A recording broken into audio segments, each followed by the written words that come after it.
دنیا کی سب سے تیز اور اندر تک چیر پھاڑ دینے والے ہتھیار لفظ، زبان اور لہجہ ہیں۔ اس سے دستبردار ہونے کا فیصلہ میرے سینے سے روح کھینچنے کا عمل تھا، مگر میں نے یہ کیا کیونکہ مجھے یہ کرنا تھا۔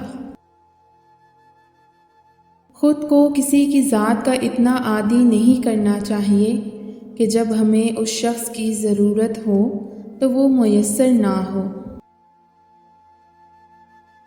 جب آپ کو لگے کہ آپ کے الفاظ اپنی تاثیر کھو چکے ہیں تو خاموش ہو جانا چاہیے، شاید کہ آپ کی خاموشی اثر کر جائے۔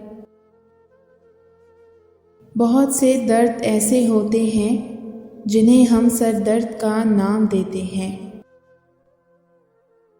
جس زندگی میں ہم اپنے باقی رہنے کی ضمانت نہیں دے سکتے، اس زندگی میں کسی اور کے رہنے کی ہم کیسے یقین دہانی کر سکتے ہیں؟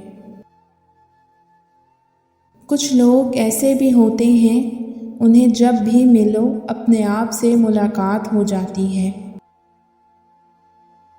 جب ہم خاموشی میں پناہ لیتے ہیں، اس کا مطلب ہوتا ہے ہم اپنے بعض جذبات کی تدفین میں مصروف ہیں۔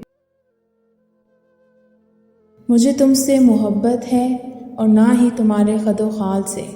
مجھے اس کیفیت سے محبت ہے جو تمہارے ساتھ ہونے سے مجھ پر طاری ہوتی ہے۔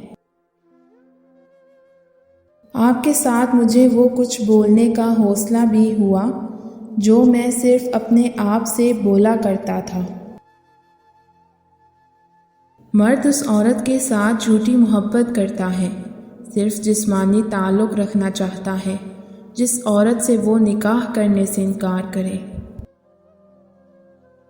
اگر محبت کا کوئی رنگ ہوتا تو میں اسے کوسے قضا تحفتاً دیتا۔